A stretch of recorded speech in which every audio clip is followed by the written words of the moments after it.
जय हिंद दोस्तों, आशा करता हूं कि आप सब लोग बेहतर होंगे। मेरा नाम है पंकज शर्मा और मैं स्वागत करता हूं आप सभी का एससीएस एकेडमी की इस ऑनलाइन करंट अफेयर की क्लास में। दोस्तों, करंट अफेयर की ऐसी क्लास जिसमें टॉपिक का कंप्लीट कवरेज होता है, करंट टू कोर स्टडी की जाती है और उसके तहत आपके एग्जाम में अगर इससे संबंधित कोई क्वेश्चन दिखता है तो उसके छूटने की संभावनाएं कम हो जाती हैं और इससे आपका स्कोर अच्छा होता है। कहीं ना कहीं सिलेक्शन के तहत आपका एक अच्छा कदम होता है। आज के लेक्चर में भी हम ऐसा ही स्टडी करने वाले हैं और बात करेंगे थीरा नृत्य की। थीरा नृत्य जो है केरल का एक लोक नृत्य है। जब लोक नृत्य की बात हुई है तो जरूरी नहीं है कि थीरा नृत्य से एग्जाम में क्वेश्चन आए, इसने लोक नृत्य वाले टॉपिक को हाईलाइट कर दिया है। तो हम आज के इस लेक्चर में लोक नृत्य पर भी बातें करेंगे। भारत की जो नृत्य कला है उसको थोड़ा सा ऐतिहासिक दृष्टि से देखेंगे, भरत मुनि के नाट्य शास्त्र से देखेंगे, शास्त्रीय नृत्य की, लोक नृत्य की पूरी डिटेल यहां पर हम लोग बात करने वाले हैं आज के लेक्चर में। हम सबसे पहले देख लेते हैं कि हम क्या क्या डिस्कस करेंगे क्रम से, ठीक है। सबसे पहले किसके बारे में बात करेंगे हम लोग? थीरा नृत्य की। तो थीरा नृत्य क्या है, कहां होता है, ये सब चीजें यहां पर डिस्कस करेंगे। कहां होता है, जब इसका उत्तर लेंगे तो आता है केरल में, तो केरल के इंपॉर्टेंट फैक्ट्स देखेंगे और केरल के बाद फिर हम लोग किसकी बात करेंगे? नाट्य कला की, है ना। नाट्य कला के बारे में देखेंगे कि नाट्य कला को लेकर हमारे देश में क्या व्यवस्था है, क्या संस्कृति की चीजें, ठीक है। चलिए, तो सबसे पहले किसकी बात करते हैं? थीरा नृत्य की। थीरा नृत्य कहां होता है दोस्तों? तो केरल में, ठीक है। कब होता है? तो ये याद रखिएगा कि उत्सवम एक उत्सव है, इसे मंदिर उत्सव कहते हैं और ये वार्षिक उत्सव है जो केरल में आयोजित किया जाता है। इस दौरान इस नृत्य का परफॉर्मेंस होता है। कौन करता है? तो याद रखिएगा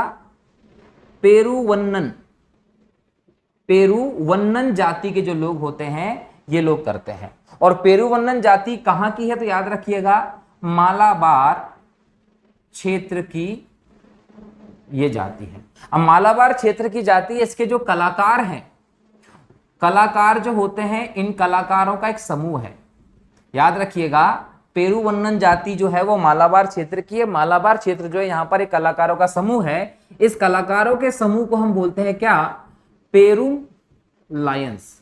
ये पेरुम लायंस जो समूह है, यही कलाकारों का समूह इस नृत्य को परफॉर्म करता है हर साल उत्सव के दौरान, मंदिर उत्सव के दौरान। और इस बार भी किया गया, इसलिए चर्चा का मुद्दा बना हुआ है। अब अगर हम देखें तो ये नृत्य इसलिए किया जाता है, लेकिन यहाँ एक और व्यवस्था हमको देखने को मिलती है। वो व्यवस्था क्या है उसको देखते हैं। वो व्यवस्था है कि देखिए, जब भी आप पूजा वगैरह करते हैं तो आपका उद्देश्य होता है ईश्वर के, है ना। जब भी आप जाते हैं तो आप क्या करते हैं? ईश्वर के निकट जाने के लिए, ठीक है। उद्देश्य यही है कि ईश्वर के निकट जाने के लिए इन लोगों का एक नया तरीका है ये नृत्य। इसके माध्यम से ये क्या करते हैं? ईश्वर को अपने निकट लाने की कोशिश करते हैं। इनका उद्देश्य क्या है? ईश्वर को अपने निकट लाने के लिए, अपने निकट लाना चाहते हैं ईश्वर को। अब इसके लिए क्या करते हैं? इसके लिए ये ताड़ी, मादक जो पदार्थ होते हैं वो किसको? देवताओं को भेंट करते हैं। याद रखिएगा, देवताओं को भेंट करते हैं। क्या भेंट करेंगे? मादक पदार्थ, ताड़ी जो होता है ये देवताओं को भेंट किया जाता है ताकि वो प्रसन्न हो जाएं और इनके नजदीक वो रहें, अपने पास बुलाने के लिए पूरी व्यवस्था है। अच्छा, ये इस उत्सव के दौरान देवी भगवती को प्लस शिव जी की पूजा करते हैं। याद रखिएगा, शिव की और देवी भगवती की पूजा करते हैं इस जाति के लोग। इस पूरे नृत्य को परफॉर्म करते हैं और कहीं ना कहीं एक वार्षिक आयोजन जो होता है वो संपन्न होता है। हाल ही में चर्चा में भी रहा। अब यहां आपको पेरुम लायंस याद रखना है। ये क्या है? मालाबारी कलाकारों का समूह है। पेरुवन्नन जाति को याद रखना है, केरल में मिलती है। उत्सव मंदिर उत्सव है जो केरल में होता है, ठीक है। भगवती और शिव की पूजा की जाती है, तो आपको ध्यान रखना। क्लियर? मालाबार की बात करें दोस्तों तो मालाबार जो है ये भारत का पश्चिमी तट का हिस्सा है, ठीक है। और यही है कालीकट। ये कालीकट तट जो है वो इसलिए फेमस है क्योंकि यहां पर आया था 1498 में कौन? Vasco D gamma. याद रखिएगा, वास्को डी गामा आया था कहां से? पुर्तगाल में। पहली यूरोपीय शक्ति भारत में इस समय से आना शुरू करती है। याद रखिएगा, 90 दिन की यात्रा के बाद आया था। हमारे देश से मसाले खरीद कर लेकर गया। 60 गुना ज्यादा में मसाले यूरोप में बेचे और उसके वजह से हमारे यहाँ पर कहीं ना कहीं एक के बाद एक यूरोपीय शक्तियों का आगमन भी प्रारंभ हुआ था, ये याद रखिएगा। क्लियर? तो ये कालीकट का हिस्सा है। पश्चिम में एक प्रमुख बंदरगाह भी है इस क्षेत्र में, कहीं ना कहीं भारत के आर्थिक रूप से व्यापार को मजबूत करता है। इसके अलावा ये याद रखना है कि यहाँ पर कौन सा सागर आता है, तो अरब सागर जो है वो उसका तट है, पूर्वी भाग है अरब सागर का, भारत का पश्चिमी भाग है, याद रखो। ठीक है, तो ये बात हो गई किसकी? थीरा की, मालाबार की। अब हम बात करते हैं किसकी दोस्तों? केरल की। केरल राज्य जो है वो भारत के दक्षिण में एक बहुत ही खूबसूरत प्राकृतिक दृष्टि से एक अच्छा राज्य है, फेमस है। भारत की अर्थव्यवस्था में, संस्कृति में इसका बहुत बड़ा योगदान है ना। केरल को हम आदि गुरु शंकराचार्य की, याद रखिएगा, आदि गुरु शंकराचार्य जो है का जन्म स्थान है, याद रखिएगा, जन्मस्थली है किसकी? आदि गुरु शंकराचार्य की भूमि है केरल। एक राज्य के तौर पर स्थापना हुई थी 1 नवंबर 1956 को। 1 नवंबर 1956 को केरल की एक राज्य के तौर पर स्थापना हुई थी। जब राज्य पुनर्गठन आयोग की रिपोर्ट आई 1956 में, राज्य पुनर्गठन अधिनियम पास किया गया संसद के द्वारा और उसके तहत 14 राज्य और 6 केंद्र शासित प्रदेश बनाए गए। उनमें से एक हम केरल को देखते हैं 1 नवंबर 1956 में। लेकिन याद रखिएगा 1 जुलाई 1949 तक, है ना, या फिर आप बोल सकते हैं इससे पहले केरल नहीं था। अब केरल नहीं था बोलेंगे तो टेंशन हो जाएगा। तो केरल तो था, लेकिन इसका नाम क्या मिलता था हमको? त्रावणकोर। नाम हमको देखने को मिलता था त्रावणकोर। 1 जुलाई 1949 में, 1 जुलाई 1949 को इसका नाम केरल किया गया था और 1 नवंबर 1956 को केरल राज्य की स्थापना हुई थी, याद रखिएगा, जिसकी राजधानी क्या है? तिरुअनंतपुरम। तो तिरुअनंतपुरम इसकी राजधानी है, याद रखना है। जनसंख्या अगर बात करें तो केरल की जो जनसंख्या है वो लगभग 3.5 करोड़ के आसपास जनसंख्या है। केरल साक्षरता की दृष्टि से देखा जाए तो लगभग 96% साक्षरता के साथ देश का सबसे प्रमुख राज्य माना जाता है। केरल का अगर हम बात करें दोस्तों जलवायु की, तो केरल की जलवायु की अगर हम बात करते हैं तो गर्म जलवायु है। ये जो 0 डिग्री है, 0 डिग्री मतलब क्या होता है? भूमध्य रेखा। भूमध्य रेखा से महज 8 डिग्री दूर है। कितना डिग्री दूर है भूमध्य रेखा से? महज 8 डिग्री दूर है। और सबको पता है कि एक से दूसरी अक्षांश के बीच में लगभग 111 किलोमीटर का डिस्टेंस होता है ना। वैसे तो 111.32 किलोमीटर का डिस्टेंस, लेकिन 111 लेकर चलते हैं तो 111 किलोमीटर का डिस्टेंस है। मतलब कहीं ना कहीं इतनी दूरी आपकी है भूमध्य रेखा से केरल की। अब भूमध्य रेखा के निकट इसलिए गर्म है, समुद्र के पास में है तो आर्द्रता पर्याप्त होती है, तो कहीं ना कहीं उस हिसाब की फसलें भी होती हैं। यहाँ पर अगर हम फसलों की बात करें तो नारियल की खेती होती है, काजू बेहतर यहाँ होता है, केले का उत्पादन होता है, इलायची में भी अच्छा कहने के उत्पादन है केरल का। काली मिर्च के लिए फेमस है केरल, काली मिर्च यहाँ बहुत होती है, तो काली मिर्च की दृष्टि से केरल बहुत फेमस है। इसके अलावा दोस्तों याद रखिएगा कि ये तो कुछ ऐसी फसलें हो गई, लेकिन इसके अलावा हम बात करें दोस्तों तो दालचीनी की दृष्टि से भी केरल जो है वो अव्वल। इसके अलावा यहाँ पर चावल और अन्य फसलों का उत्पादन भी होता है, ये आपको ध्यान रखना है। यहाँ की जो अर्थव्यवस्था है केरल की अर्थव्यवस्था की देखें तो एक कृषि प्रधान राज्य है। कृषि यहाँ की मुख्य अर्थव्यवस्था है, कृषि यहाँ पर लोग बहुतर करते हैं, ये आपको ध्यान रखना है। गर्म जलवायु का प्रदेश माना जाता है। यहाँ पर आपको अगर देखें मंदिर की तो 2 मंदिर बहुत फेमस हैं। एक मंदिर है आपका सबरीमाला, बहुत प्रसिद्ध रहा है, और दूसरा है पद्म, याद रखिएगा, पद्मनाभम स्वामी का जो मंदिर है ये भी केरल में ही है। ये दोनों फेमस मंदिर हैं जो केरल में है। केरल की अगर राजनीतिक पृष्ठभूमि की बात करें तो याद रखिएगा केरल की राजनीतिक पृष्ठभूमि में यहाँ के सीएम जो हैं वो हैं पिनरई विजयम, ठीक है। यहाँ के जो राज्यपाल हैं वो मोहम्मद आरिफ हैं, ठीक है। मोहम्मद आरिफ जो है खान यहाँ के राज्यपाल हैं, ठीक। इसके अलावा अगर हम बात करें यहाँ की राज्यसभा सीट की तो 9 सीटें हैं राज्यसभा के लिए। अगर हम बात करें लोकसभा सीट की तो 20 सीटें हैं लोकसभा के लिए। अगर हम बात करें इसकी विधानसभा की, तो विधानसभा सीटें यहां से हैं 140 सीटें हैं विधानसभा की। ये भी आप लोगों को ध्यान रखना है, कहां, केरल में। इसके अलावा और अगर देखें तो यहाँ का जो हाई कोर्ट है वो कोची हाई कोर्ट है, कोची हाई कोर्ट है केरल का, याद रखिएगा। और इसका जो विस्तार है वो लक्षद्वीप पर भी है, लक्षद्वीप समूह जो है वो भी इसी हाईकोर्ट, केरल हाईकोर्ट के अंतर्गत ही हमें देखने को मिलता है। तो ये हमने केरल की देखो कितनी सारी डिटेल हम लोगों ने देखी कि केरल जो है वो कितना फेमस है और किन किन दृष्टि से फेमस है। मंदिर की बात की, इसकी स्थापना की बात की, हर एक चीज को हम देखते हैं। लेकिन हम यहाँ एक और चीज देखें तो केरल का जो प्रसिद्ध त्योहार है, एक त्योहार का भी यहाँ पर हम जिक्र कर सकते हैं, ओणम। ओणम केरल का प्रसिद्ध त्योहार है, ये बहुत ज्यादा फेमस त्योहार है। अब केरल का जो त्योहार है ओणम, ये लोग मनाते हैं बहुत ही उत्साह के साथ। लेकिन इस दिन, त्योहार के दिन, एक नौका दौड़ होती है। जो नौका दौड़ होती है इसके लिए यहां पर नेहरू ट्रॉफी दी जाती है। और ये नौका दौड़ को आप बोलते हैं स्नेक बोट रेस, याद रखिएगा, इसको बोलते हैं स्नेक बोट रेस। तो स्नेक बोट रेस कहां होती है? स्नेक बोट रेस जो होती है वो केरल में होती है, हर साल होती है, ओणम के त्योहार पर होती है। इसके लिए नेहरू ट्रॉफी जो है वो दी जाती है, याद रखना है। तो केरल के बारे में इतनी सारी चीजें हम लोगों ने देखी। इसके बाद और देखते हैं केरल के बारे में कुछ ज्योग्राफिकल चीजें। तो केरल जो है ना, केरल जो है वो पश्चिमी घाट का हिस्सा, पश्चिमी घाट का हिस्सा है। और पश्चिमी घाट क्या है? जैव विविधता की दृष्टि से, जैव विविधता की दृष्टि से बहुत अव्वल है, ये याद रखना है। संपन्न क्षेत्र है, तो केरल भी उसमें आता है। केरल में वर्षा बहुत ज्यादा होती है, याद रखिएगा, वर्षा बहुत ज्यादा होती है, 200-250 सेंटीमीटर के लगभग वर्षा होती है। और याद रखिएगा कि भारत में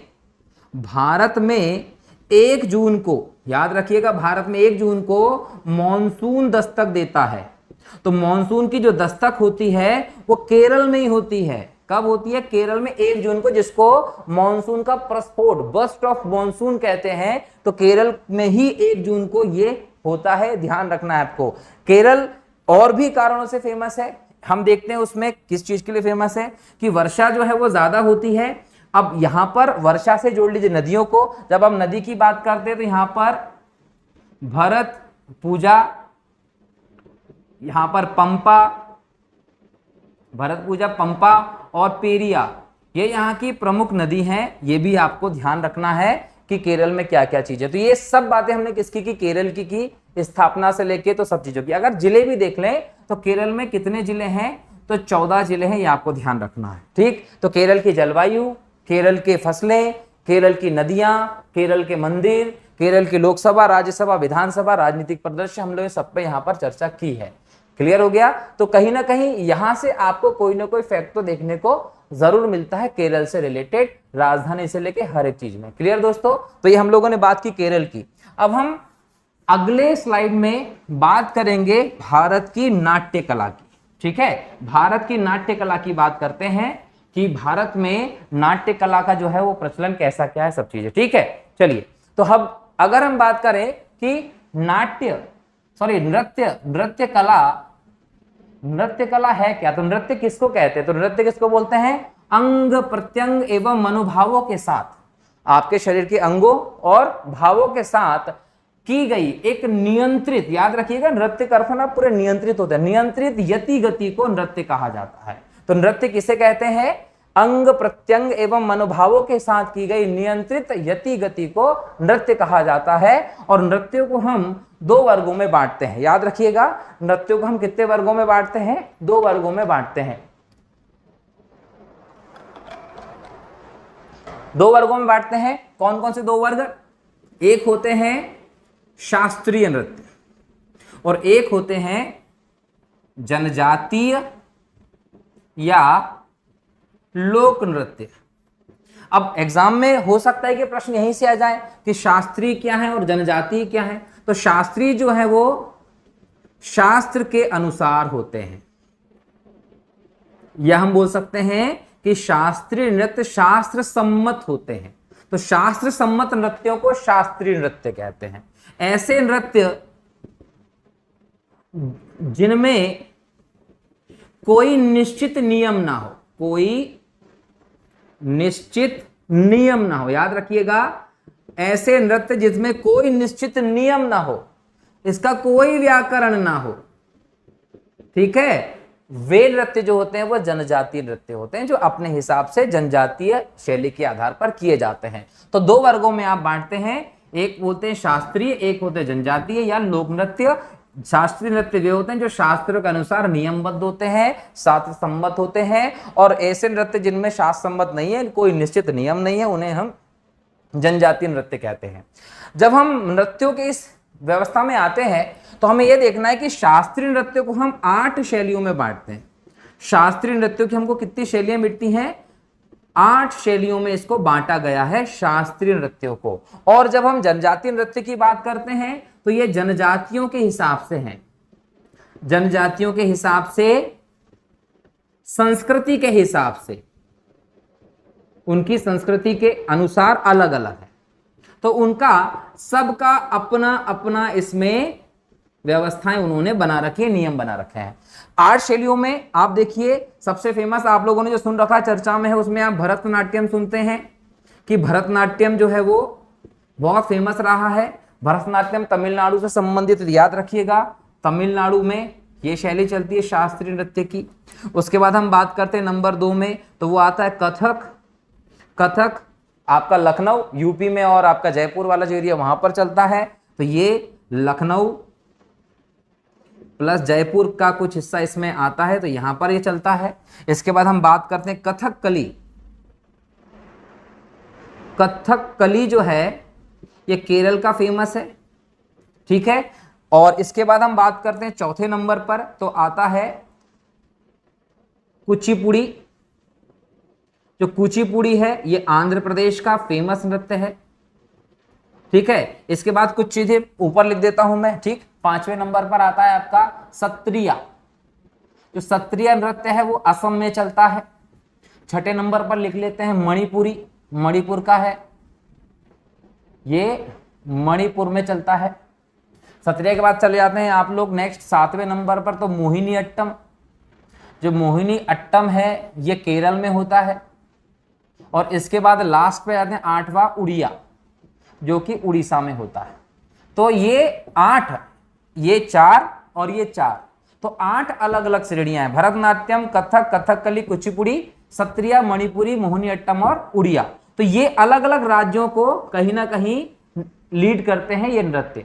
तो ये 8 शैलियां आपको हमारे शास्त्रीय नृत्यों की व्यवस्था में दिखाई पड़ती हैं। कितनी श्रेणियां? 8 शैलियां दिखाई पड़ती है शास्त्रीय नृत्यों में। अब इनमें से कुछ फेमस को हम लोग देख लेते हैं। जैसे भरतनाट्यम की बात कर ले, कुचिपुड़ी की बात करें, तो फेमस को हम थोड़ा सा डिटेल में देख लेते हैं। चूंकि लिखना ज्यादा हो जाता है तो मैंने इनकी डिटेल को क्या किया है, इसमें टाइप कर दिया है, स्लाइड बना दी है। तो अब हम इस नेक्स्ट स्लाइड में अलग अलग नृत्य की कुछ विशेषताओं को देखते हैं। जो विशेषताओं में नंबर 1 है कुचिपुड़ी। कुचिपुड़ी आंध्र प्रदेश का फेमस है, याद रखिएगा, कुचिपुड़ी आंध्र प्रदेश में फेमस है। कहाँ? कृष्णा जिला है आंध्र प्रदेश का। यहां पर कुचिपुड़ी नामक गांव है। यहां पर एक तेलुगु वैष्णव कवि थे जिनका नाम था सिद्धेंद्र योगी। तो इन्होंने, सिद्धेंद्र योगी जी ने यक्षगान के रूप में कुचिपुड़ी शैली की कल्पना की थी। आंध्र प्रदेश में प्रचलित है। ये स्त्री पुरुष दोनों कर सकते हैं, याद रखिएगा। जो कुचिपुड़ी है ये स्त्री पुरुष दोनों के द्वारा किया जाता है। कृष्ण लीला की इसमें प्रस्तुति होती है। तो पूछा जाएगा कि कुचिपुड़ी में किसकी प्रस्तुति होती है, तो कृष्ण लीला की प्रस्तुति होती है, याद रखना है। कुचिपुड़ी में पानी भरे मटके को अपने सिर पर रखकर पीतल की थाली में नृत्य किया जाता है। तो आपने जब भी देखा होगा कि भैया मटके पानी भरा और सिर पर रख ली, किसमें? पीतल की थाली, वो नृत्य करते हैं, वो कुचिपुड़ी का ही हिस्सा होता है। इसके अलावा हम बात करें तो इस नृत्य शैली के प्रथम जो फेमस नर्तक रहे हैं, वो नर्तक जो रहे उनमें भगवान रेड्डी हैं, यामिनी रेड्डी हैं, है ना, कौशल्या रेड्डी हैं, राजा एवं राधा रेड्डी हैं। तो ये सभी के सभी किसके फेमस हैं? यार कुचिपुड़ी के फेमस हैं, ठीक है। इसके बाद हम बात करते हैं, कुचिपुड़ी हो गया है, इसको नोट करते जाइएगा। कुचिपुड़ी के बाद हम बात करते हैं कथकली। कथकली केरल का प्रसिद्ध है। इसका जो अभिनव है, इसका परफॉर्मेंस होता है, वो आप नृत्य और संगीत तीनों में करते हैं। अभिनय में भी करते हैं, नृत्य में भी करते हैं, संगीतों में भी, तीनों का समन्वय है ये, ठीक है। और एक मूकाभिनय है, इसमें हाथ के इशारे से, चेहरे के भावनाओं से अपनी प्रस्तुति दी जाती है। मतलब ये एक प्रकार से आप इसमें भाव प्रस्तुत करते हैं, याद रखना है। इसके नृत्य विषय में रामायण में, महाभारत में और हिंदी पौराणिक कथाओं को लिया जाता है। तो रामायण, महाभारत, हिंदू जो पौराणिक कथा उनके आधार पर ये प्रस्तुत किया जाता है, याद रखिएगा। और देवताओं या राक्षसों को दर्शाने के लिए इसमें मुखौटे लगाए जाते हैं। याद रखिएगा, जिन नृत्यों में आप एक्सप्रेशंस देखते हैं चेहरे के, जिसमें बोला नहीं जाता, जिसमें मुखौटे लगाकर प्रदर्शन किया जाता है, यदि वो देवता या राक्षसों के संदर्भ में है तो ऐसे नृत्य को आप कथकली कहते हैं। इसको मुख्य रूप से पुरुष ही करते हैं। जहां कुचिपुड़ी स्त्री पुरुष दोनों करते थे, तो कथकली केवल पुरुषों का नृत्य है। इसमें मुकुंद राज, कोपन नायर, शांताराव, गोपीनाथन, कृष्णन, वी.एन. मेनन, ये सभी कथकली के फेमस हैं। याद रखना इनको भी आपको। तो ये बात हो गई किसकी? कथकली की हो गई। ठीक है, इसके बाद हम बात करते हैं नेक्स्ट में। तो नेक्स्ट आपका है मोहिनीअट्टम। मोहिनीअट्टम भी केरल का है। ये एकल महिला, मतलब एक महिला के द्वारा प्रस्तुत किया, इसमें ग्रुप नहीं होता, एक महिला के द्वारा प्रस्तुत किया जाता है। इसमें केवल महिलाएं प्रस्तुत करती है नृत्य को। ठीक है, और कहीं ना कहीं भरतनाट्यम तथा कथकली दोनों के तत्व इसमें शामिल होते हैं। मतलब मोहिनीअट्टम एक नई कोई व्यवस्था नहीं है, ये दोनों का मिश्रित रूप है। कथकली और भरतनाट्यम दोनों का मिक्सचर है। और कहीं ना कहीं धार्मिक मान्यताओं के अनुसार ये है। धार्मिक मान्यता कहती है कि भगवान विष्णु जी ने भस्मासुर से शिव की रक्षा के लिए मोहिनी का रूप धारण किया था। तो ये कहीं ना कहीं उसके हिसाब से है, ये आपको याद रखना है। मोहिनीअट्टम की प्रस्तुति चोल केतु में, वर्णम में, पद्म में, तिल्लाना में, कुमी में और स्वर के रूप में हो सकती है। ठीक है, इसके अलावा याद रखना मोहिनीअट्टम नृत्य को पुनर्जीवन प्रदान करने में 3 लोगों का इंपॉर्टेंस है। याद रखिएगा, स्वाति थिरुनल का, राम वर्मा का और वल्लतोल नारायण मेमन का। ये याद रखिएगा। ये कौन है? नारायण मेमन, ये केरल मंडल संस्था के संस्थापक की, याद रखिएगा। इसके अलावा कलामंडलम कल्याणकुट्टी अम्मा, ये जो है अम्मा, इनको द मदर ऑफ मोहिनीअट्टम कहा जाता है। एग्जाम में बिल्कुल क्वेश्चन बनता है कि द मदर ऑफ मोहिनीअट्टम किसको कहते हैं? कलामंडलम कल्याणकुट्टी अम्मा को कहा जाता है। किसको क्या कहा जाता है? Mother of Mohiniyattam. तो ये कहीं ना कहीं आपका मोहिनीअट्टम की बात हुई। इसके बाद हम बात करते हैं भरतनाट्यम की। भरतनाट्यम तमिलनाडु का फेमस है। भरतनाट्यम तमिलनाडु का फेमस है। आपने हेमा मालिनी जी को देखा होगा, बहुत प्रसिद्ध कलाकार है इसकी। भरत मुनि के नाट्य शास्त्र से जन्मी एक नृत्य शैली का विकास है। याद रखिएगा, भरत मुनि के नाट्य शास्त्र से जन्मी है। भरत मुनि का जो नाट्य शास्त्र है, ये 2री शताब्दी, याद रखिएगा, 2री शताब्दी ईसा पूर्व का ग्रंथ है। 2री शताब्दी ईसा पूर्व का ग्रंथ है भरत मुनि का नाट्य शास्त्र, जो नाट्य कला या कला के दृष्टि से भारत का एक महत्वपूर्ण स्रोत है। मतलब कला का स्रोत माना जाता है भरत मुनि का नाट्य शास्त्र, जो पहले से फेमस रहा है। याद रखिएगा। और अगर हम बात करें लोक नृत्य की या इस प्रकार के नृत्यों की, तो ये कोई हमारी व्यवस्था में नया नहीं है।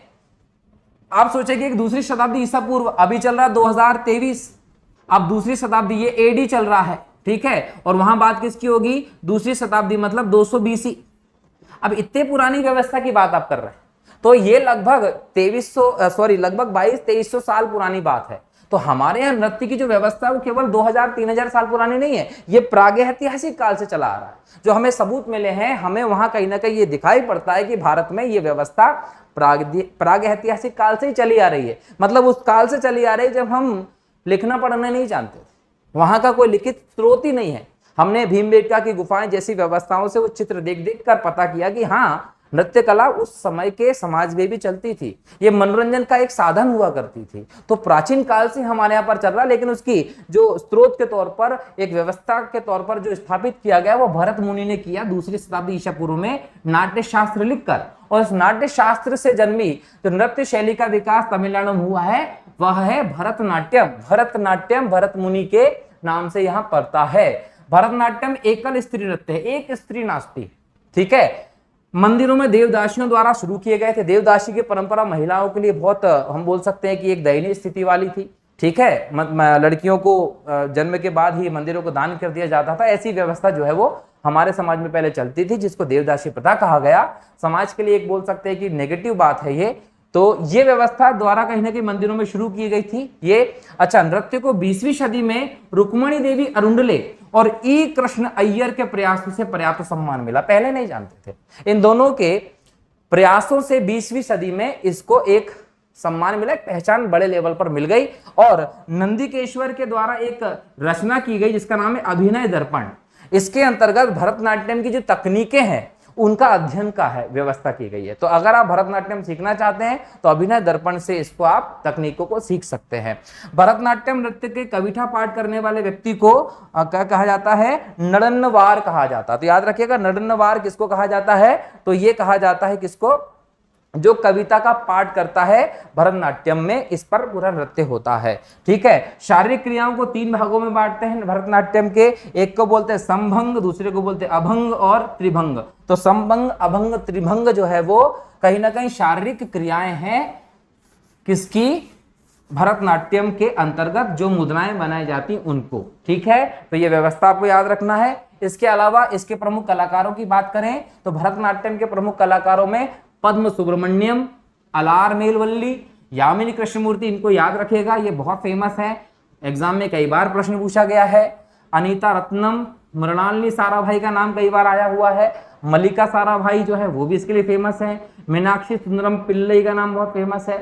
सोनल मानसिंह का नाम कई बार आपको एग्जाम में देखने को मिलेगा। वैजयंती माला प्रसिद्ध एक्ट्रेस रही है, इनको भी आप भरतनाट्यम के लिए जानते हैं। स्वप्न सुंदरी, रोहिंटन कामा, लीला सैमसन, बाला सरस्वती आदि, और इसमें हेमा मालिनी का नाम भी आप जोड़ सकते हैं, प्रसिद्ध नृत्य हैं करने वाली किसको? भरतनाट्यम को। तो ये सारी व्यवस्था हमने किसकी चर्चा की? हमने बात की है अब तक किसकी? भारत के शास्त्रीय नृत्यों की। ये सारी की सारी व्यवस्था शास्त्रीय नृत्यों की है। लेकिन हमारे देश में शास्त्रीय नृत्यों के अलावा हमने कहा ना लोक नृत्य भी होते हैं। तो लोक नृत्य किसको कहते हैं पहले वो समझते हैं। लोक नृत्य या जनजातीय नृत्य क्या है? दोस्तों मैंने पहले ही कहा है कि लोक नृत्य या जनजातीय नृत्य जो होते हैं वो ऐसे नृत्य हैं जो किसी नियमबद्ध नहीं है। नियमबद्ध नहीं मतलब कि शास्त्रों में इनके लिए कोई नियम नहीं दिया गया, इनके नियम नहीं है, बराबर। ये जनजाति के लोग अपने हिसाब से अपनी व्यवस्थाओं के तहत करते हैं। क्लियर? इसमें या तो अकेले स्त्री भी कुछ नृत्य करते हैं, सिर्फ पुरुष को भी कुछ नृत्य होते हैं, और कुछ नृत्य होते हैं जो स्त्री और पुरुष दोनों करते हैं। तो कुछ नृत्य स्त्रियों के सिर्फ, कुछ नृत्य सिर्फ पुरुषों के, और कुछ नृत्य स्त्री पुरुष दोनों के होते हैं। ठीक है, और ये कब करते हैं? तो भाई मान लीजिए बच्चे का जन्म हुआ, उस समय भी नृत्य कर लेते हैं। विवाह का अवसर है तो उस समय भी कर लेते हैं, विवाह के अवसर पर भी होता है। ऋतु आगमन, ऋतु बदलती है ना, तो ऋतुओं के आगमन पर भी होता है। ऋतुओं के आगमन पर आप इसको करते हैं। फसल के आने पर, फसल आने पर भी ये नृत्य किया जाता है। ठीक है, इसके अलावा इनको बस एक बहाना चाहिए, किसी भी स्तर पर ये बढ़िया नाचते कूदते खुशी मनाते हैं। तो ये नृत्य जो है वो जनजातीय नृत्य में होता है। अब भारत में अलग अलग जनजातियां कई प्रकार की, अब जो अलग अलग जनजातियां उनमें अलग अलग संस्कृति कहीं ना कहीं व्यवस्थाएं भी हैं। तो हमारे देश में उसके हिसाब से अलग अलग नृत्य भी फेमस हैं। तो हम उन नृत्यों की सूची देखते हैं कि कहाँ कहाँ कौन कौन से नृत्य है, कौन कौन से राज्य में है। तो एक तरफ हम बात करेंगे राज्यों की, दूसरी तरफ हम बात करेंगे लोक नृत्य या जनजातीय नृत्य की। तो सबसे पहले बात करें असम की। असम में जो फेमस है दोस्तों बिछुआ, कई बार एग्जाम में आया हुआ है। बिछुआ के अलावा नट पूजा कई बार एग्जाम में आया हुआ है, और एक है बिहू। तो बिहू, नट पूजा और बिछुआ तीनों फेमस है, कई बार एग्जाम में आया है। किसको लेकर? असम से। तो असम में है। इसके अलावा भोरताल, झुझुमरी और बगुरुम्बा भी यहाँ के डांस है, लेकिन बिछुआ, नट पूजा, बिहू ज्यादा महत्वपूर्ण है। बात करें अरुणाचल प्रदेश की, अरुणाचल प्रदेश में मुखौटा जो है वो कई बार पूछा गया है ना। बारडो छमो भी है, पोनुंग भी है, लेकिन मुखौटा ज्यादातर पूछा जाने वाला है। छत्तीसगढ़ी से जो पूछा जाता है दोस्तों वो सरहुल कई बार पूछा गया है। इसके अलावा पंडवानी और राउत नाच भी है। गोवा में क्या होता है? फुगदी गोवा का है। गुजरात फेमस है भाई, डांडिया, गरबा रास और भवई, ये गुजरात के फेमस लोक नृत्य हैं। हिमाचल प्रदेश की बात करें तो नाटी और छपेली, ये हिमाचल प्रदेश के हैं। हरियाणा की बात करें तो रासलीला, धमाल, मंजीरा और गोगा, ये हरियाणा के प्रमुख हैं। हरियाणा के बाद जम्मू कश्मीर की बात करें तो जम्मू कश्मीर का रऊफ कई बार पूछा गया है। दुम्हाल भी है, लेकिन रऊफ ज्यादा फेमस है, एग्जाम में आता है। झारखंड में बात करें तो पाइका, छऊ, कर्मा और डांगा, कर्मा बहुत पूछा जाता है, कर्मा और छऊ जो है वह बहुत पूछे जाने वाले नृत्य हैं जो झारखंड के हैं। तो ये बात हो गई कुछ राज्यों के प्रारंभिक लोक नृत्यों की, है ना। अगली स्लाइड में और आगे के देखेंगे, आप लोग इसको लिखते जाना, है ना, स्लाइड का स्क्रीनशॉट लेके नोट्स बना लीजिएगा। नेक्स्ट है कर्नाटका। कर्नाटक में हुलीवेशा, पाटा, कुनीथा और यक्षगान देखने को मिलता है। मध्य प्रदेश भारत की सबसे ज्यादा जनजाति वाला है, ठीक है, 21% के आसपास यहाँ पर जनजाति समूह देखने को मिलता है। भील यहाँ की सबसे बड़ी जनजाति है। भारत में आपको याद रखिएगा गोंड दिखता है, लेकिन मध्य प्रदेश में भील सबसे बड़ी जनजाति है, भील, ठीक है। यहाँ पर भीलों का सबसे फेमस नृत्य कौन सा? भगोरिया, होली के अवसर पर होता है भगोरिया, बहुत फेमस है। मध्य प्रदेश का जो राजकीय नृत्य है वो राई है, जो बुंदेलखंड में फेमस है, जिसमें नाचने वाली नृत्यांगना को आप बेगनी कहते हैं, बहुत फेमस है ना, बुंदेलखंड में होता है। इसके अलावा कर्मा, ग्रीडा, सैला, जवारा, मटकी, गौरमारिया, ये सभी मध्य प्रदेश के लोक नृत्य जनजातियों के। नागालैंड में होता है चांगलो रंगमा, रंगमा ज्यादा फेमस है, ठीक है।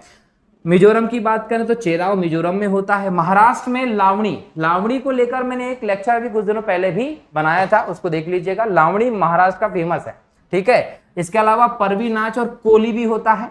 पंजाब चले जाएंगे तो सबको पता भांगड़ा गिद्दा जो है ये पंजाब में है। उड़ीसा जाएंगे तो छऊ, गोटी पुआ और बाग नाच ये कहाँ है? उड़ीसा में। इसके अलावा यहाँ पर गुमरा, कर्मा नाच, है ना, और किसाबादी भी फेमस है। अगर पुदुचेरी जाएंगे तो वहां पर आपको मिलता है गर्दी, पुदुचेरी में गर्दी फेमस है। राजस्थान जाते हैं तो राजस्थान में घूमर, सबको पता घूमर जो है वो फेमस है। कालबेलिया कई बार एग्जाम में आया हुआ, तो कालबेलिया राजस्थान का, और कच्छी घोड़ी भी राजस्थान का, ठीक है। तो कच्छी घोड़ी या कालबेलिया या घूमर, ये तीनों के तीनों नृत्य जो है वो आपके राजस्थान के फेमस नृत्य हैं, ये याद रखना है, ठीक है। तो ये लिखते रहो, ठीक। नेक्स्ट है आपका तमिलनाडु। तमिलनाडु में देखिए पहली बात, जितनी भी अट्टम आ जाए ना वो सब तमिलनाडु में है, जैसे पराई अट्टम, करागट्टम, कोलट्टम, मलयालट्टम, पप्पू अट्टम, ओलियट्टम, है ना, पुलियट्टम, पोइकल कुदिराई अट्टम और थिरुकुथु, ये सभी तमिलनाडु के प्रमुख हैं।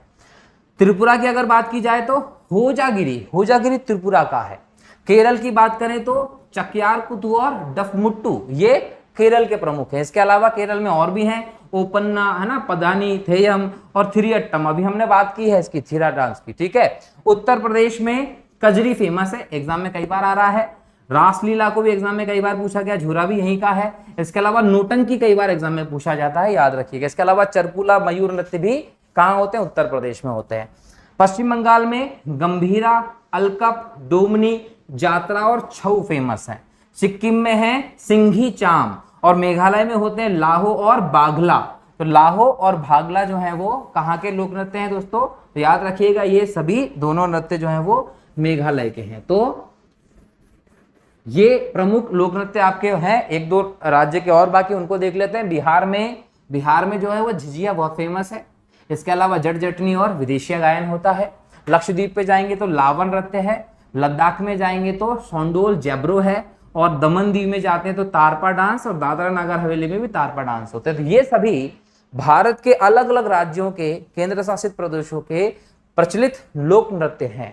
तो आज के इस लेक्चर में हम लोगों ने थीरा नृत्य की बात की, केरल राज्य के इंपॉर्टेंट फैक्ट्स देखे, नृत्य कला हमारे देश की है उस पर बात की, हमने भरत मुनि के नाट्य शास्त्र की बात की, और अलग अलग राज्यों में फेमस जो लोक नाट्य हैं, लोक नृत्य, उन पर बात की।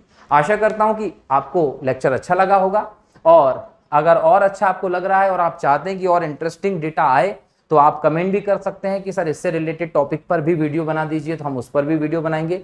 दूसरी बात कि एक जो मोटिवेशन हमें आपसे मिलेगा वो यही है कि वीडियो को लाइक करो, कमेंट करो और ज़्यादा से ज़्यादा इसको शेयर करो, ताकि ऐसे लोग जो घर पर बैठ के ऑनलाइन प्रिपरेशन कर रहे हैं और कहीं ना कहीं अलग अलग जगह पर जाके कोशिश करते हैं कि डेटा उनको मिल जाए, लेकिन एक जगह पर सारा डेटा नहीं मिल पाता, तो ऐसे लोगों को भी ये डेटा मिले और उनकी तैयारी भी बेहतर हो पाए। क्लियर दोस्तों? तो जिन्होंने चैनल को सब्सक्राइब नहीं किया वो सब्सक्राइब करो, वीडियो को शेयर करो और बेल आइकन को दबाओ, ताकि अगला लेक्चर डलते ही आपको नोटिफिकेशन तुरंत मिल जाए। मिलता हूं अगले लेक्चर में कुछ नए टॉपिक के साथ, तब तक के लिए बहुत बहुत शुक्रिया।